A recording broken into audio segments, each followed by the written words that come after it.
Hello students, my self Vipul Jain. Students, बहुत दिनों से कोविड-19 के कारण स्कूल सही नहीं चल पा रहे हैं, इसीलिए ये बात आ रही थी कि सीबीएसई अपना सिलेबस के अंदर 30% रिड्यूस करेगा, कुछ सिलेबस कम किया जाएगा बच्चों के प्रेशर को देखते हुए।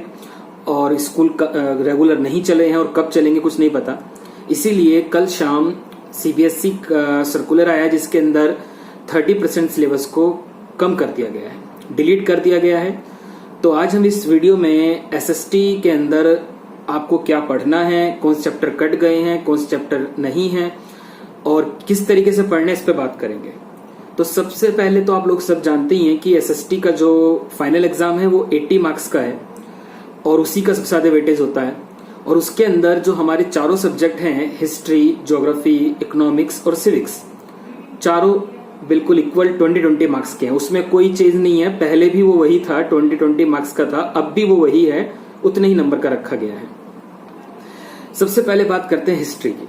हिस्ट्री के अंदर पहले आपको 4 चैप्टर पढ़ने पड़ते थे, मतलब पिछले साल जो 2020 में जिन बच्चों ने एग्जाम दिया है बोर्ड का, उन बच्चों को बोर्ड के पॉइंट ऑफ व्यू से 4 चैप्टर तैयार करने पड़ते थे।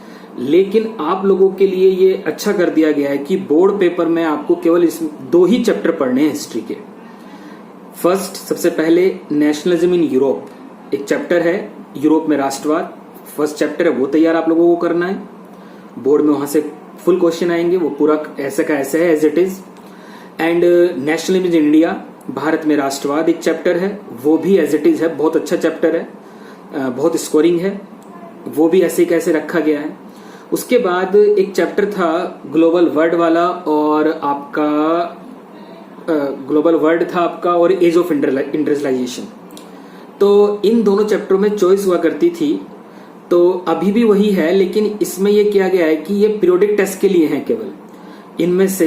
इनमें से कोई भी एक चैप्टर जो स्कूल चाहता है, जो स्कूल ग्लोबल वर्ल्ड पढ़ाना चाहता है वो ग्लोबल वर्ल्ड पढ़ा ले, जो इंडस्ट्रियलाइजेशन पढ़ाना चाहता है वो इंडस्ट्रियलाइजेशन पढ़ा ले, और उन दोनों में से एक चैप्टर को जज कर ले पीरियोडिक टेस्ट के अंदर। वो बस केवल पीरियोडिक टेस्ट में आपको पढ़ना है। आपने टेस्ट दिया स्कूल के अंदर इंटरनल असेसमेंट में, और उसके बाद वो खत्म, उसमें फिर आपको फाइनल पेपर के लिए पढ़ने की कोई भी जरूरत नहीं है। और एक चैप्टर हुआ करता था प्रिंट कल्चर, जो पिछले साल भी था बोर्ड पेपर के हिसाब से, लेकिन इस बार वो बिल्कुल कंप्लीट ही खत्म कर दिया गया है। तो यानी कुल मिलाकर के बिल्कुल छोटी सी अगर बात करें तो आपको केवल 2 चैप्टर पढ़ने हैं, केवल 2 चैप्टर पढ़ने हैं, nationalism in Europe and nationalism India. और ये आप समझ जाइए 20 नंबर का है, तो 10-10 नंबर के वेटेज लगभग दोनों चैप्टरों का हो गया। उसके बाद हम बात करते हैं ज्योग्राफी की। ज्योग्राफी के अंदर फर्स्ट चैप्टर है रिसोर्स एंड डेवलपमेंट, संसाधन और विकास, जिसके अंदर आपको रिसोर्स और सोइल मेन पढ़ना होता है, मिट्टी। वो चैप्टर एज इट इज है, वो आपको वैसे ही है, वो पढ़ना है आपको, उसमें कोई कटौती नहीं है। सेकंड चैप्टर आपका था wild life, forest and wild life. वो पिछले साल से, वो कई साल से केवल पीरियोडिक टेस्ट में यूज होता था, केवल पीरियोडिक टेस्ट के लिए पढ़ना होता था। वो चैप्टर जो है उसी तरीके से है, उसको हटा दिया गया है, उसको आपको नहीं पढ़ना है, वो कंप्लीट काट दिया गया है। इस बार आपको पीरियोडिक टेस्ट के लिए भी नहीं पढ़ना। सेकंड चैप्टर जो है वाइल्ड लाइफ वाला। थर्ड चैप्टर वाटर रिसोर्स जो था, वाटर रिसोर्स के साथ भी वही बात थी पिछले साल तक कि वो केवल पीरियोडिक टेस्ट के लिए पढ़ना होता था, लेकिन इस साल वो पीरियोडिक टेस्ट के लिए भी नहीं पढ़ना है और फाइनल के लिए तो कट ही गया है। तो लेकिन उसमें से आपको मैप वर्क तैयार करना है, उसमें से मैप पूछा जा सकता है।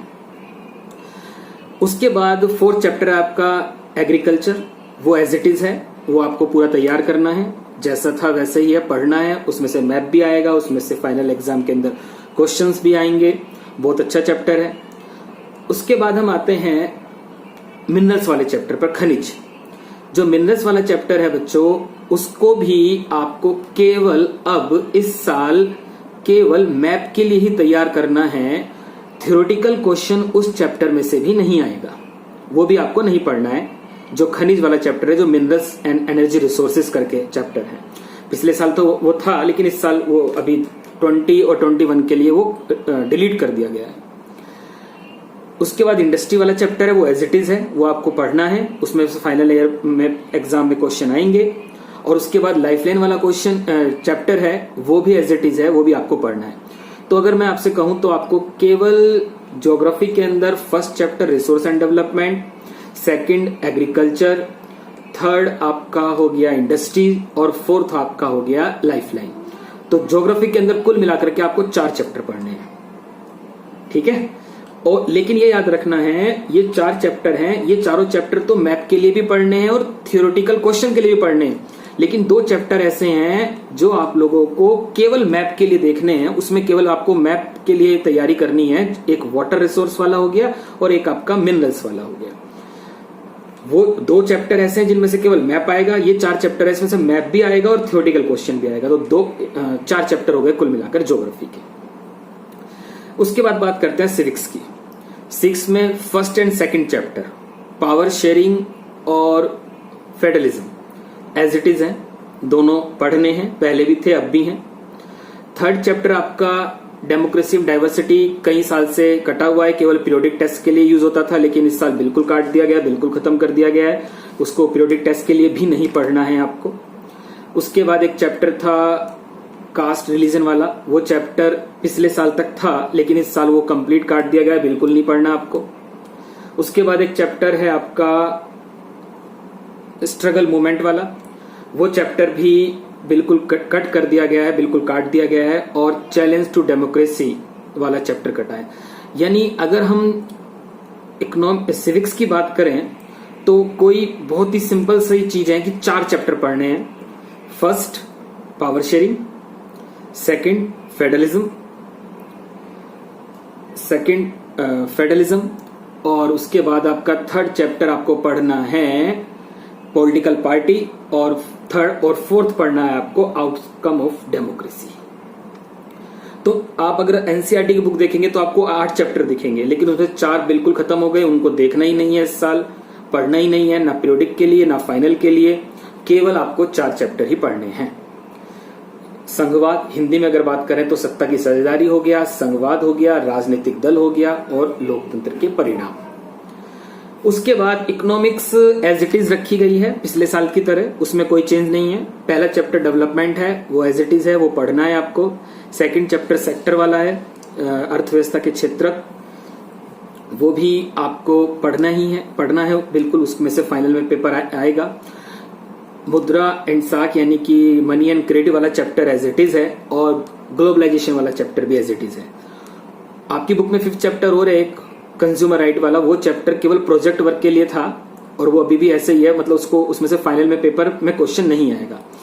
तो अगर समराइज की जाए बात को तो आप लोगों को 14 चैप्टर जो 2020 में जिन बच्चों ने एग्जाम दिया था अभी 2 महीने पहले, उन लोगों ने 18 चैप्टर तैयार किए थे बोर्ड एग्जाम के लिए, उनके लिए 18 चैप्टर का टारगेट था।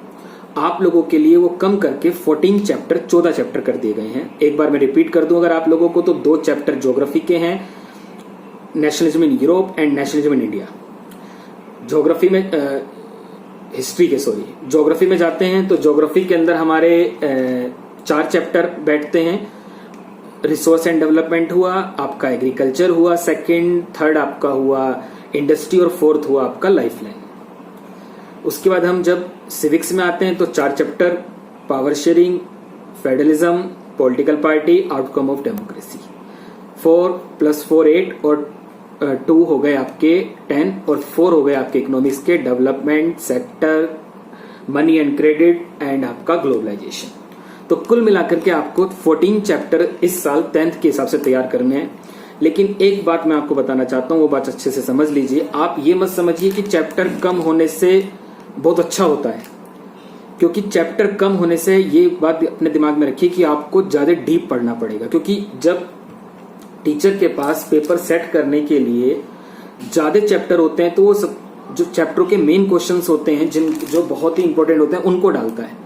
लेकिन जब उसके पास कंटेंट कम हो जाता है तो वो क्या करता है, उसी कंटेंट में से उसे क्वेश्चन तो उतने डालने हैं।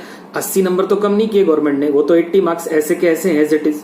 तो इसीलिए ये ध्यान रखिए कि आपको इसमें और अच्छे से पढ़ना है और अच्छे से तैयारी करनी है और इसको प्लस पॉइंट के तरीके से लीजिएगा। और ये आपके लिए बहुत अच्छा हुआ है जो 14 चैप्टर आपके रह गए हैं।